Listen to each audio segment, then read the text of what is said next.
Hey, welcome back to The Spiral. I'm Lauren Tobey, and last week we talked about your nervous system, how it works, why it does what it does, why you can't think your way out of a stress response.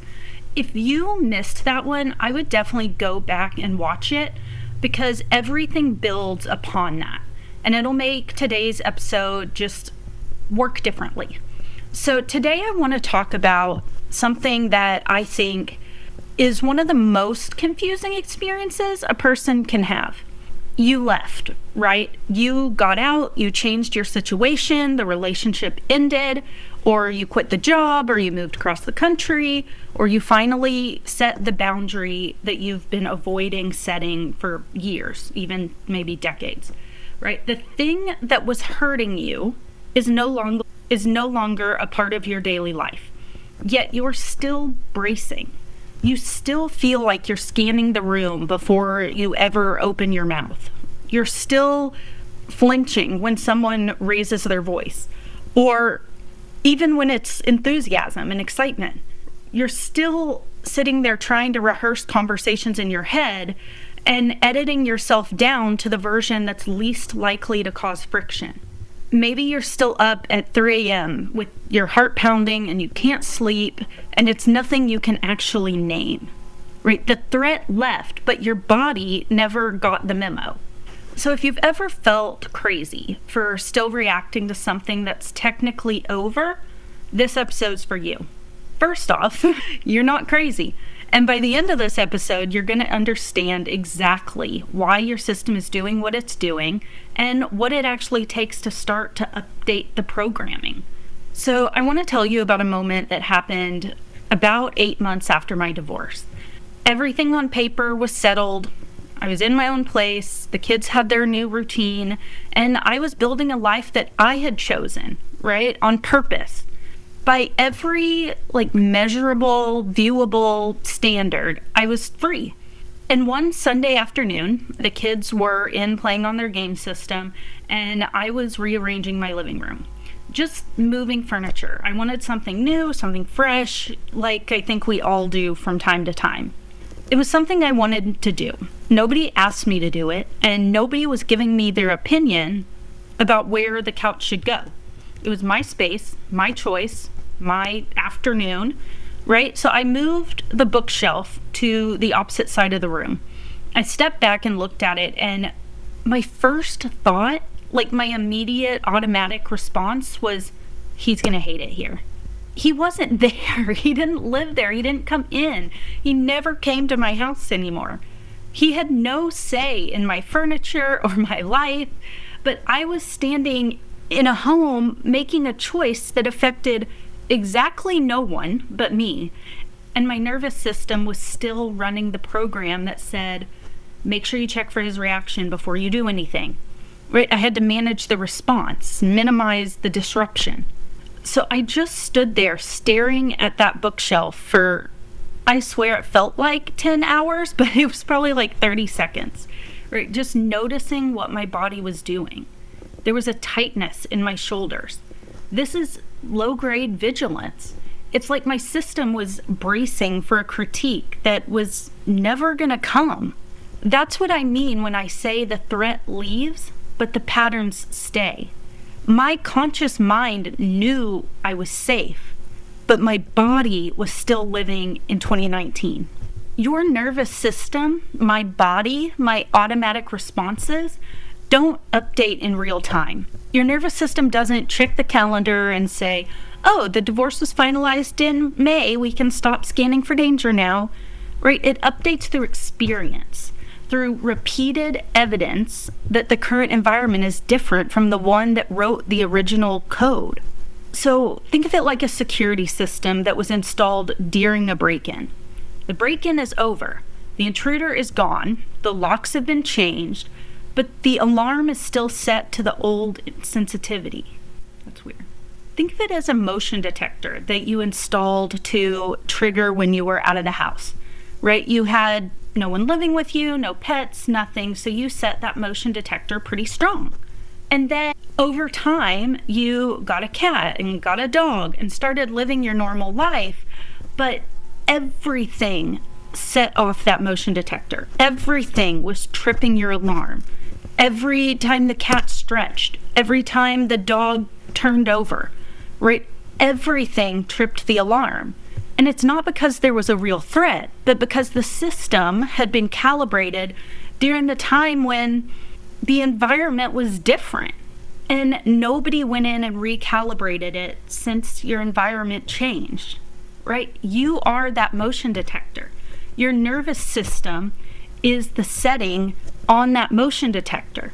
And the recalibration doesn't happen because you know the environment changed. The recalibration happens because your body starts accumulating enough new evidence to actually believe it. It's like recalibrating your motion detector little bits at a time, right? You don't want to automatically turn it down to the lowest setting, but you need to turn it down just a little bit. See if anything normal trips it off. If it doesn't, lower it a little more, right? That's how we determine when something's at the right setting. Your nervous system is doing that same thing. So this is why leaving an unhealthy relationship and immediately feeling free is really, really rare. But that's what everyone thinks you should be doing, right? There's no reason you should be reacting that way because the threat's gone. So everyone tells you, like, just calm down, or why are you so worried about it? Or in the early stages of my divorce, when I was trying to communicate to people why things were still happening this way, I got, are you still hung up on him? Do you still like him? Is that why you're still thinking about him? No, my brain had moved on. My nervous system had not, because I had not provided it enough evidence to tell it that we had a new normal, that we weren't walking on eggshells anymore. So this is what's most common, what's biologically normal.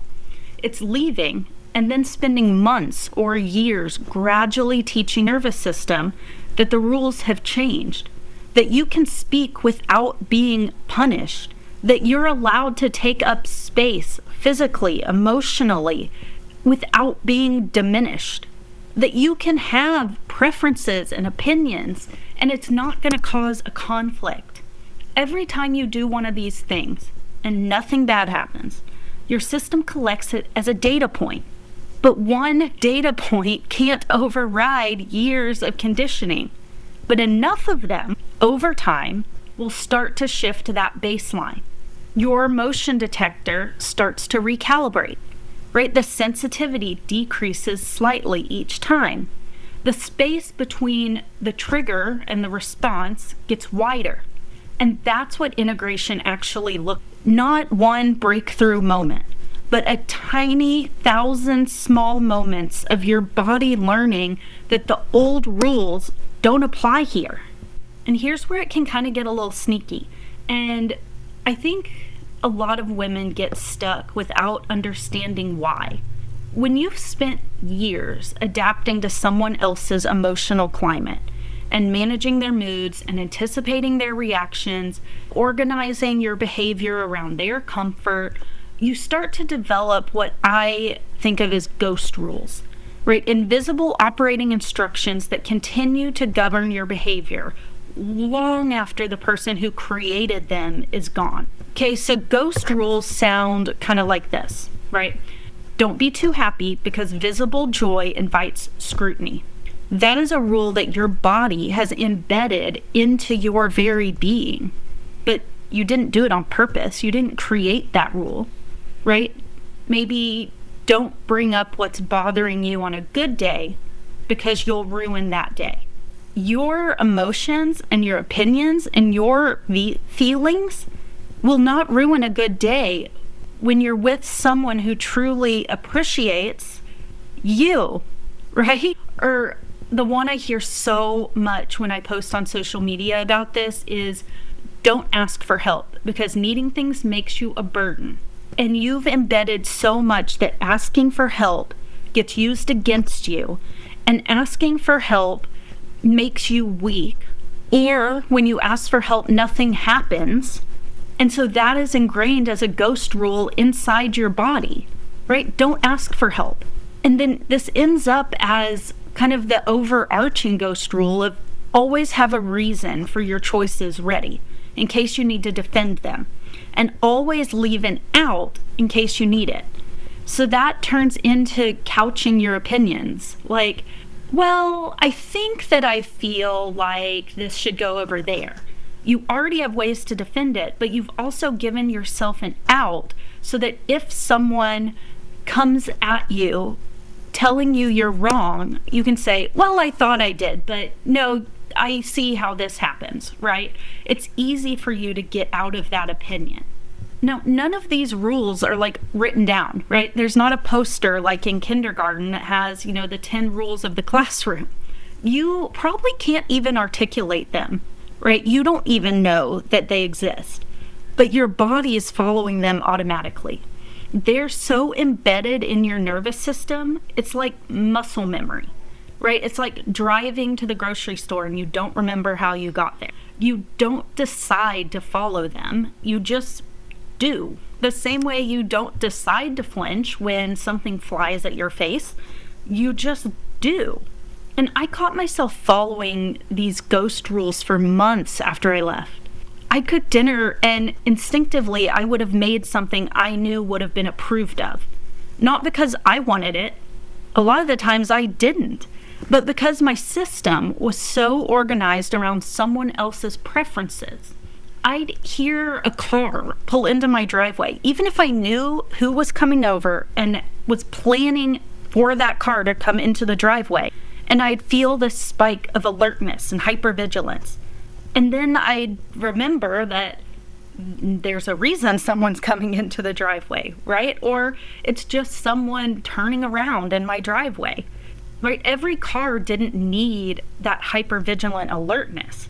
But my body had determined that when a car pulls into the driveway, I better shape up and get things going the exact right way, right?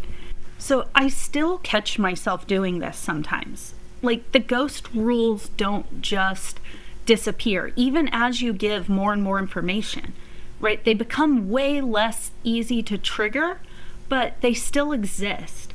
So I still catch myself when I start to say something in a conversation, right? And I'll catch myself editing it or softening it, like preemptively trying to manage the other person's potential reaction. And the other person is someone who loves me, someone who has never once punished me for having a thought, but I'm still trying to work out the way that I say it so that they don't get upset. The ghost rules are an echo of a system that learned to survive by staying ahead of someone else's response. And they persist because they were never cognitive in the first place, right? They don't live in the brain. You didn't think your way into this, and so you can't think your way out of them. They're written inside your body, and your body needs new experience, not just new understanding, to start to override them. And this is a part I really want you to hear, because it's something I catch so often. When you follow ghost rules for long enough, they stop feeling like rules at all, and they start feeling like your personality. You stop experiencing, like, I edit myself to keep things calm as a strategy, and then you start experiencing it as, I'm just not a confrontational person, right? You embody those survival mechanisms so deeply that you describe your own person in that way. So you stop saying, I don't ask for what I need, or I don't need help as a survival pattern, and you start experiencing it as, I'm low maintenance, I'm easygoing, I don't care, I don't need much. The adaptation itself becomes the identity. And that's when it gets really hard to start changing, because you're no longer fighting a pattern. You're fighting what you believe to be true about yourself. So I had a conversation with a friend not that long ago, and it was someone who left a controlling relationship, I don't know, maybe a year, 2 years prior. And she was telling me about a guy she'd started seeing. And she said something that stopped me. She said, he keeps asking what I want to do, where I want to eat. And I genuinely don't know. I just want him to tell me what to do. And that stopped me because she perceives herself as someone who does not have strong preferences. But she does. She's just so used to someone saying, this is what we're doing, and not taking her preferences or anything about her into account. So I said, you could just be a person who spent 10 years being trained to not have preferences because having them caused problems. That's the ghost rule in action. She wasn't a woman without preferences. She's a woman whose preference circuitry, right, the wires inside of her, had been shut down because expressing those preferences used to be unsafe. And after years of that, the shutdown didn't feel like she was suppressing something. To her, it felt like who she was. She was someone who didn't care where they went and didn't want to make that choice. She wanted someone to make it for her. This is what I mean in the spiral when I talk about identity erosion, right? It's not the self that was destroyed. It's that the self was so dormant underneath these layers of armor because expression became too expensive. And when the threat leaves, the self can't automatically come back online. It has to be invited, slowly, through these small acts of self-expression that start to accumulate into evidence that your preferences, your opinions, or your needs, or any of that, they're allowed to exist here now. So if you're living in the aftermath of something that's technically over, but doesn't feel over, let me tell you where you probably are in the spiral. You might be sitting in the ashes without knowing it. You might be functioning. You're working, you're parenting, you're showing up, but internally you still feel flat and disconnected from your own wants. Maybe you're going through the motions because the motions are all your system has the capacity for. The ashes don't always look like total collapse. Sometimes they look like a very competent woman who hasn't felt anything for real in months or years. You're aware, or your awareness is just starting to return and you're hanging out in the ember. You're starting to notice the ghost rules, right? You're catching yourself mid-flinch and thinking, why did I just do that? That noticing is not small. That noticing is everything, because you can't change a pattern you can't see. And I worry so much about women seeing the embers and stopping, because I've seen it so many times, and they start to have these moments of awareness, and then they think that's it. They think, okay, I know what I'm doing. Now I can, move on with my life. But there's so much more, because you might be blocking yourself from moving into the flame and starting to make choices that aren't organized around someone else, right? Saying no when you used to just say yes automatically. Rearranging your furniture, and after that 30 seconds of panic, leaving the bookshelf exactly where you put it. The flame is where you start to discover that your preferences didn't disappear. They're just waiting for a safe enough environment to start to resurface. Your survival mechanisms are not your identity. Your identity is what is going to form based on these little notes of safety and preference through what you went through, not just in spite of it. Wherever you are right now, and you might recognize yourself in more than one state, and that's okay. The most important thing I can tell you is you're not behind. There is no timeline for this. There's no 30-day program. Your nervous system will update when it has enough evidence to justify the update, and not a second before. There is no way for anyone, including me, to say in 30 days, you will rewrite all of your ghost rules and you will redefine all of your preferences and you'll be fixed, right? Because if you go back to episode 2, remember, there is no fixed, right? Because you're not broken. So if you're not broken, what you're doing is learning to orient yourself in the body you have and stop trying to orient yourself to an environment or a person that's no longer there. Pressuring yourself to get over it faster is just adding another ghost rule to the pile. The rule that says your pace of recovery needs to be convenient for other people's pace. It doesn't. Your pace is your pace. This isn't a marathon or a sprint. And the spiral honors that. I want to end with something concrete because I don't want you to leave this episode thinking, great, so I just wait, because that's what you've been doing for 10, 20 years, right? No, you participate in this updating. You do it by giving your nervous system a chance to experience new things and letting those experiences accumulate. It's the Tuesday night when you order what you actually want for dinner without checking to see if it's okay.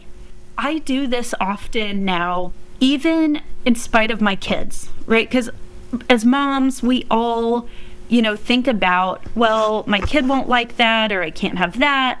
But it started getting to a point where there's times I tell my kids, this is what I want to have for dinner and I want you to try it. And if you don't like it, we'll find something for you. But it's what mommy wants. And then seeing that sometimes mom gets what she wants and sometimes they get what they want is a healthy division of sharing an emotional space. It can be like a Saturday morning when you just sleep in and play games on your iPad instead of getting up and being immediately productive. And you notice the guilt, but you stay in bed anyways, right? It's that moment when maybe someone asks your opinion and you actually give it without first stopping to think, is this going to align with their opinion? And then the ceiling doesn't fall in. You don't get immediately blasted. Those are ways that you participate in teaching your nervous system new environments and new experiences. And not every one of them is going to be positive. And I need you to hear that because you're going to ask for help and someone makes fun of you. You're going to give your opinion and someone tells you you're wrong or in a way that makes you feel stupid, right? And that's okay because that's also data when you experience it as data. It tells you something about that other person and whether they're a person to practice safety with. And maybe they're not. And when you're in the flame, those situations and that data gathering gives you the opportunity, whether you want it or not, to burn away people who are not good for your safety because they are there based on your performance of fine or of their own opinions, right? They're there because you are a mirror ball and you just reflect back what they want to see instead of showing them your true self. So if that's what they're looking for, maybe they're not the right person to be allowed at that moment or that inner circle of your life. I'm not saying you have to cut them off. I am not advocating for completely cutting people out of your life. But there are circles, right? There's circles of influence, circles of control, circles of who is safe in what situations. So maybe that person has just given you the data to push them out to the next level of the circle. They're not the safe person to express your emotions with.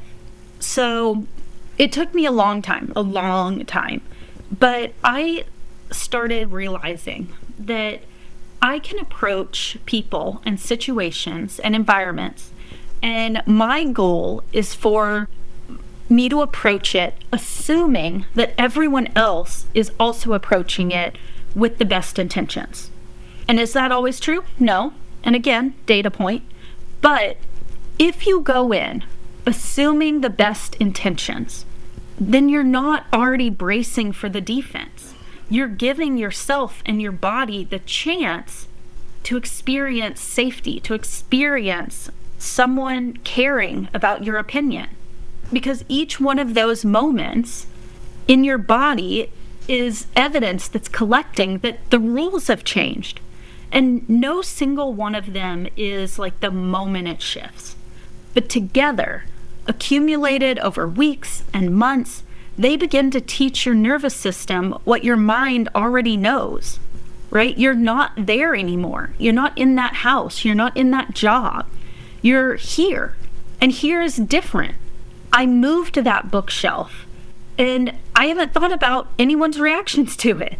Not because I had some dramatic breakthrough or I'm trying to be controversial or push the envelope, because it's a bookshelf and I like it where it is.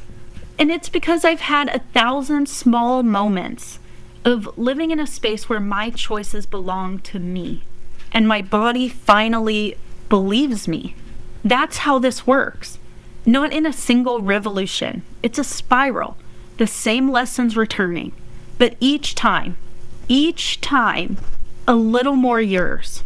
So I want to thank you for being here for these first 4 inaugural episodes of The Spiral.